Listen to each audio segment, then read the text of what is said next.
Gas, gas, gas, hadir nggak gas? Ya, ayo. Gas, gas.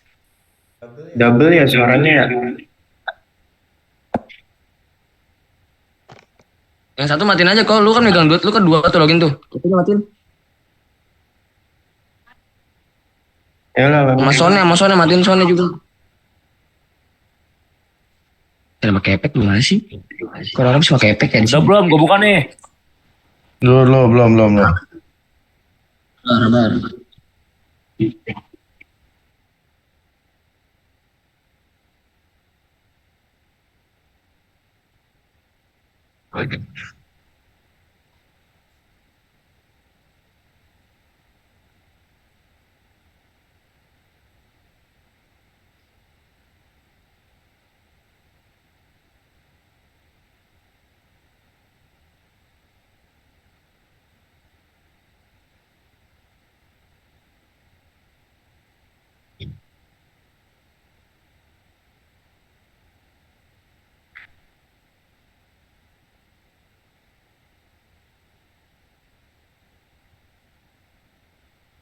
Mulai. Belum, rekam. Siapa yang rekam? Gue yang rekam. Udah start kah? Ya udah start. Udah. Tapi double ya. Assalamualaikum warahmatullahi wabarakatuh. Di Waalaikumsalam. sini kami akan warahmatullahi menjelaskan tentang komputasi paralel terdistribusi. Di sini anggotanya ada saya sendiri, Andika Bagas Febrian, ada Ahmad Fajar Sodik, ada Revi Andika Prayoga, ada Romat Eko Sutarmadi.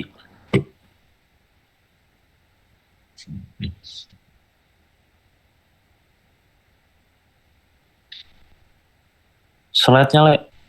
Nah, latar belakang komputasi paralel terdistribusi. Perkembangan teknologi modern menyebabkan kebutuhan pemrosesan data menjadi semakin besar dan kompleks. Komputasi sekuensial yang menjalankan proses secara berurutan memiliki keterbatasan dalam kecepatan dan efisiensi, terutama untuk aplikasi modern seperti artificial intelligence, big data, cloud computing, dan simulasi ilmiah.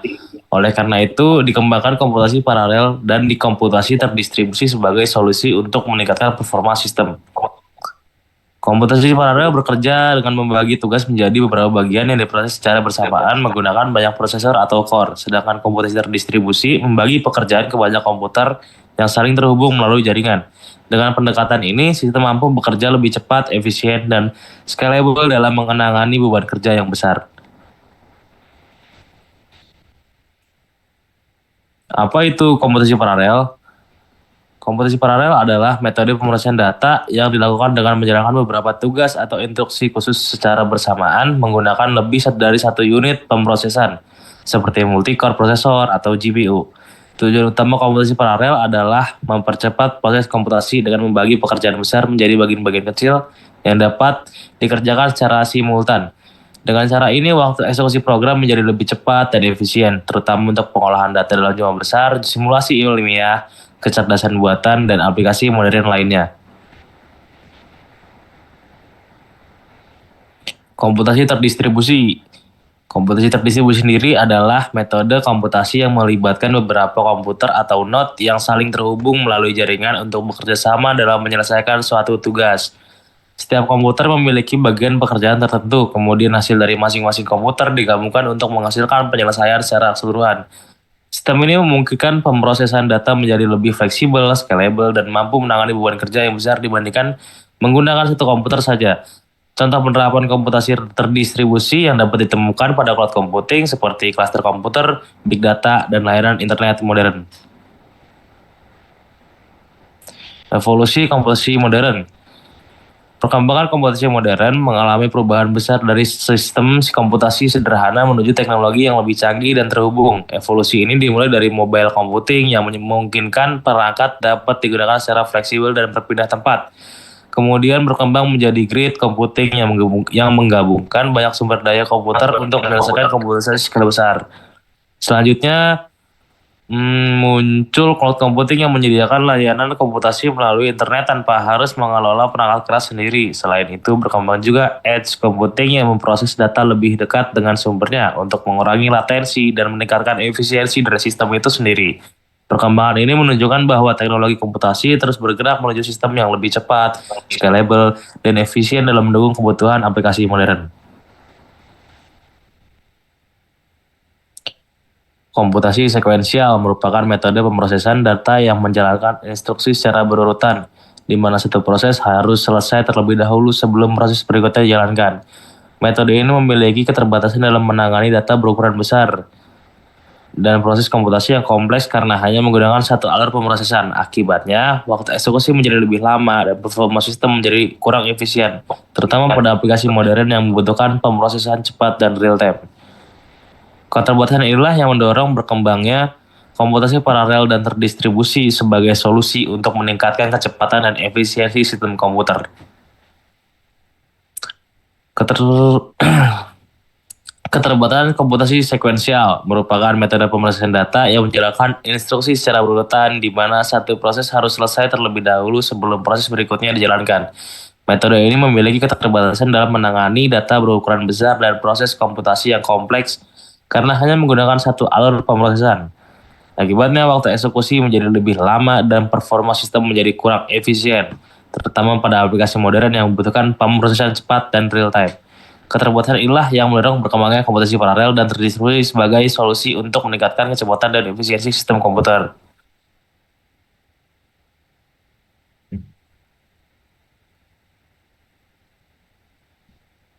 Lanjut. Konkurensi dan paralelisme.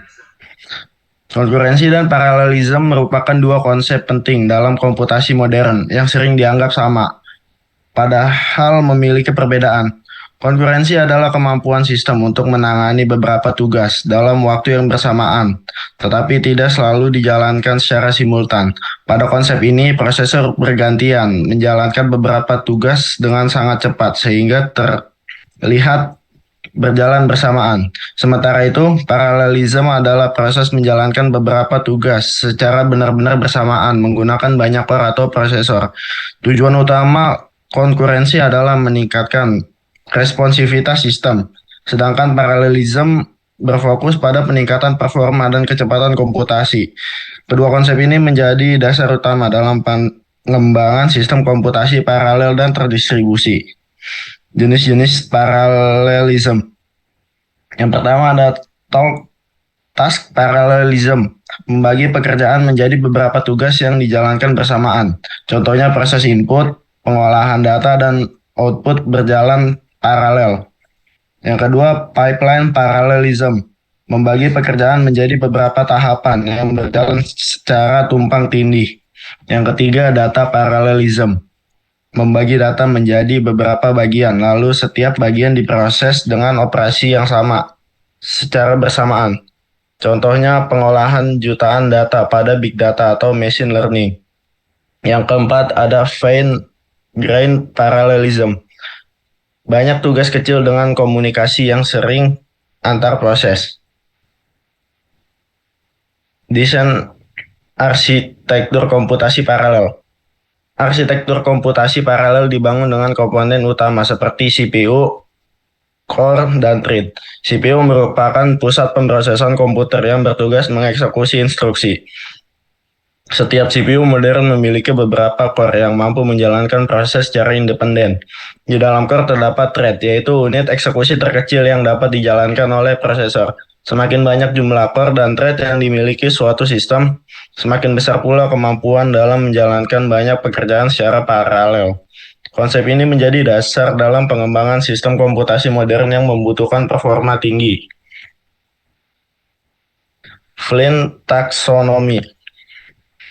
Flynn taxonomy merupakan klasifikasi arsitektur komputer yang diperkenalkan oleh Michael Flynn berdasarkan jumlah instruksi dan data yang diproses secara bersamaan.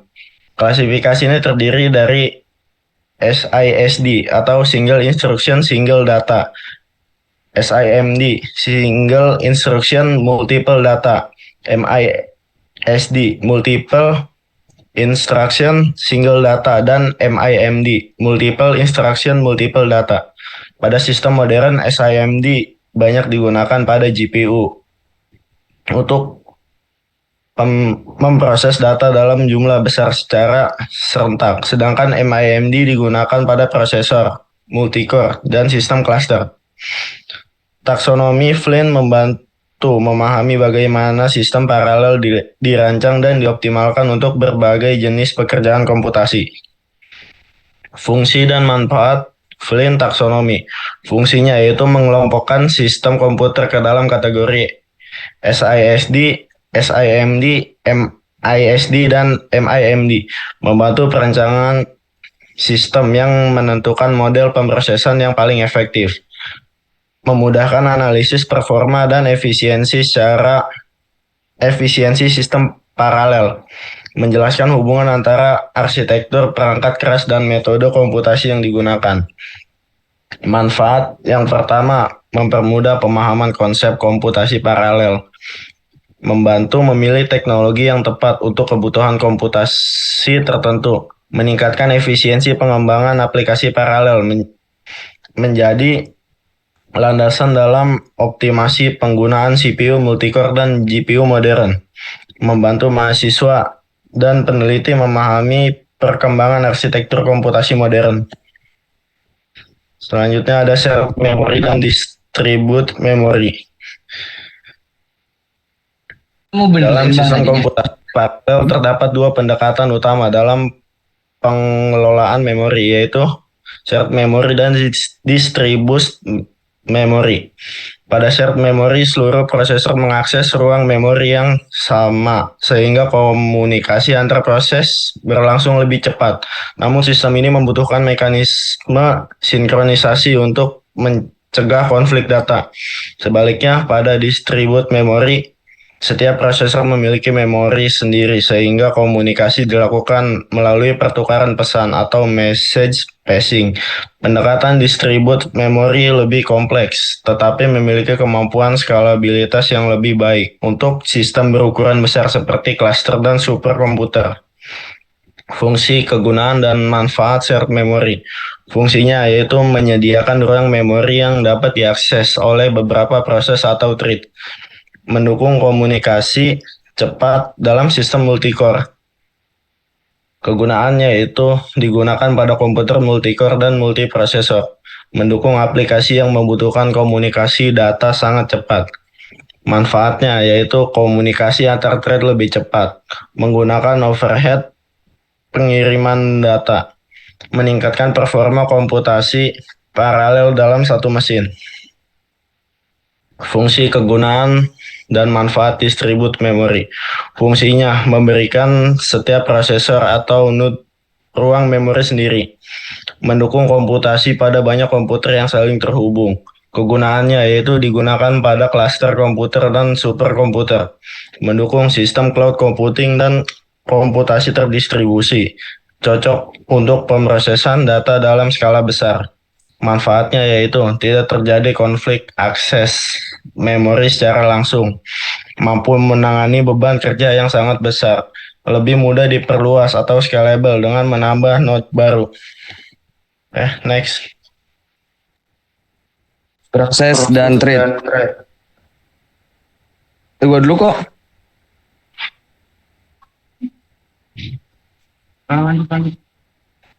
Rep, selesai rep.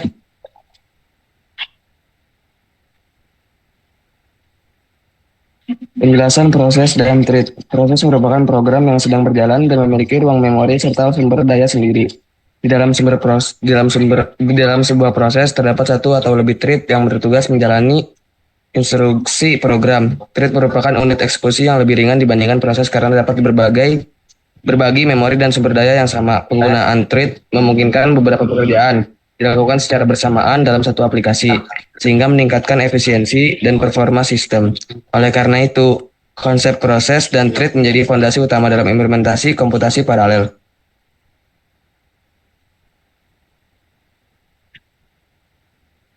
Diagram di atas menunjukkan bahwa sebuah proses dapat memiliki lebih dari satu thread yang berjalan secara bersamaan. Proses bertindak sebagai wadah utama yang menyediakan sumber daya seperti memori, file, dan resource sistem lainnya. Seluruh thread yang berada di dalam proses yang sama akan berbagi sumber daya tersebut sehingga penggunaan thread menjadi lebih ringan dibandingkan membuat banyak proses baru. Konsep ini banyak digunakan dalam komputasi paralel karena memungkinkan aplikasi menjalankan banyak pekerjaan secara simultan dengan penggunaan resource yang lebih efisien. Fungsi, kegunaan, dan manfaat proses. Adapun fungsinya yaitu menjalankan program yang sedang aktif, mengelola sumber daya seperti file, memori, dan CPU, menyediakan lingkungan eksekusi terisolasi untuk program. Kegunaannya menjalankan aplikasi secara independen, memisahkan satu aplikasi dengan yang lainnya.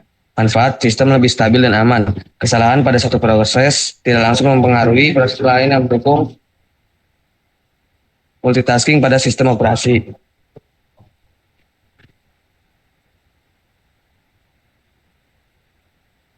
Rep.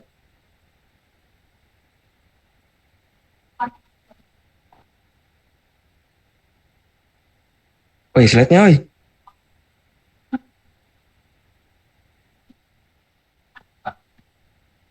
Fungsi, kegunaan, dan manfaat proses. Wih. Proses.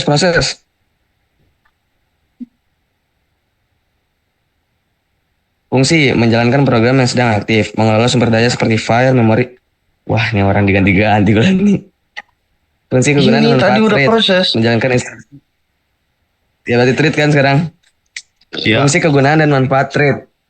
Menjalankan instruksi di dalam suatu proses, memungkinkan beberapa pekerjaan dilakukan secara bersamaan. Kegunaan, digunakan dalam aplikasi multithreading, mendukung komputasi paralel, mempercepat pemrosesan tugas dalam satu aplikasi. Manfaatnya lebih ringan dibandingkan proses, menghemat penggunaan memori, dan meningkatkan performa dan responsivitas aplikasi. Model komunikasi dan proses.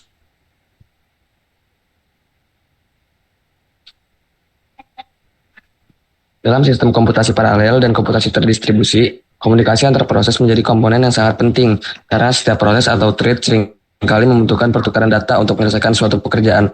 Model komunikasi proses digunakan untuk mengatur bagaimana data dikirim, diterima, dan digunakan antar komponen yang bekerja secara bersamaan.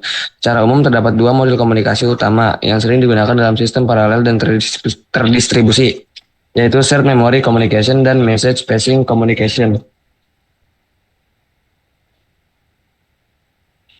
Shared memory communication. Pada model shared memory communication, beberapa proses atau thread menggunakan raw memory yang sama untuk melakukan pertukaran data karena seluruh proses dapat mengakses memori yang sama. Proses komunikasi menjadi lebih cepat, namun diperlukan mekanisme sinkronisasi agar tidak terjadi konflik ketika beberapa proses mengakses data yang sama secara bersamaan. Message passing communication. Pada model message passing communication, setiap node atau proses memiliki ruang memori sendiri. Komunikasi dilakukan dengan cara mengirim pesan antar node melalui jaringan atau media komunikasi tertentu. Model ini banyak digunakan pada sistem terdistribusi karena lebih mudah diperluas ke banyak komputer. Karakteristik dari shared memory communication menggunakan ruang memori bersama, komunikasi antar proses lebih cepat, membutuhkan mekanisme sinkronisasi, cocok digunakan pada sistem multicore. Sedangkan karakteristik message passing communication cocok untuk sistem terdistribusi, skalabilitas lebih tinggi, dan lebih aman terhadap konflik data. Fungsi, kegunaan dari model komunikasi dan proses. Memungkinkan beberapa thread atau proses berbagi data melalui memori yang sama, mempercepat komunikasi antar proses dalam satu komputer. Gunaannya digunakan pada sistem multicore, cocok untuk aplikasi yang membutuhkan pertukaran data cepat, dan manfaatnya adalah komunikasi lebih cepat, overhead komunikasi lebih kecil, dan efisiensi untuk komputasi paralel dalam satu mesin.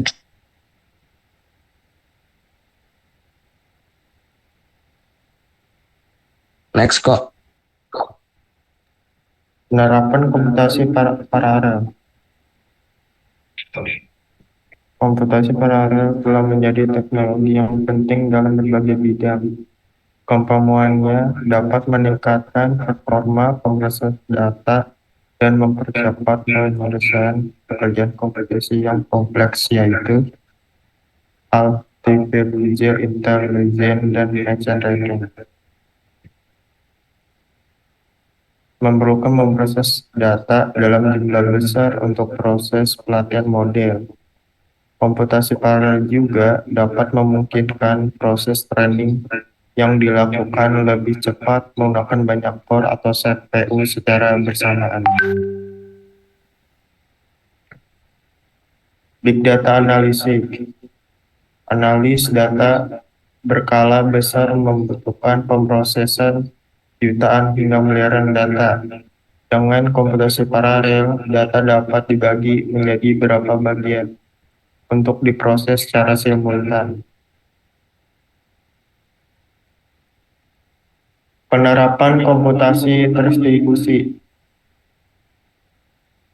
Komputasi terdistribusi juga digunakan pada berbagai sistem modern yang membutuhkan stabilitas tinggi dan kemampuannya melayani banyak pengguna secara bersamaan, yaitu cloud computing. Cloud computing menggunakan banyak server yang terhubung untuk menyediakan layanan penyimpanan, komputasi, dan jaringan secara fleksibel. Cluster computing. Cluster computing juga dapat memungkinkan banyak node bekerja sama dalam menyelesaikan komputasi besar. Penerapan sistem paralel terkontribusi. Penerapan sistem paralel dan terdistribusi memberikan banyak keuntungan, tetapi juga memiliki tantangan yang perlu diperhatikan, yaitu 1. Meningkatkan performa sistem. Banyak pekerjaan dapat diselesaikan lebih cepat karena diproses secara bersamaan. 2. Efisiensi resource. Pemanfaatan CPU, memori, dan jaringan menjadi lebih optimal. 3. Meningkatkan reliability. Kegagalan satu komponen tidak selalu menghentikan seluruh sistem. Tantangan. Sinkronisasi merupakan tantangan utama karena banyak proses atau thread berjalan secara bersamaan dan seringkali mengakses data yang sama. Tanpa mekanisme sinkronisasi yang baik, ini terjadi konflik data seperti race collision atau inkonsistensi hasil pemrosesan. Deadlock. Kondisi ketika dua atau lebih proses saling menunggu resource yang sedang digunakan proses lain sehingga tidak ada proses yang dapat melanjutkan pekerjaannya. Dan ini dapat menyebabkan sistem berhenti atau mengalami penurunan performa. Kesimpulan, komputasi paralel dan distribusi merupakan teknologi yang dikembangkan untuk mengatasi keterbatasan sistem komputasi tradisional dalam menangani kebutuhan pemrosesan data modern.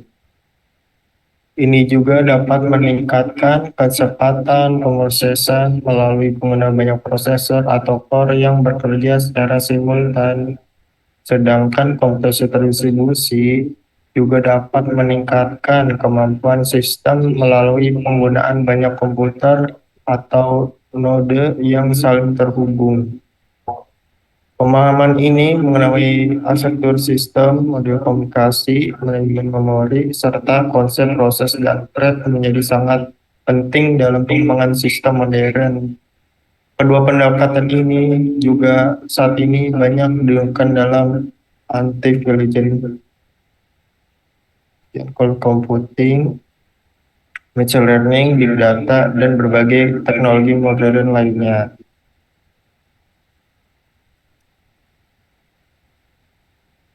Sekian dari kelompok kami, mohon maaf ada salah kata. Sekian, terima kasih. Ya, sekian dari kelompok kami, kurang lebih yang mohon maaf. Wassalamualaikum warahmatullahi wabarakatuh. Waalaikumsalam warahmatullahi wabarakatuh. Salam. Dan nih. Dadah, tamat.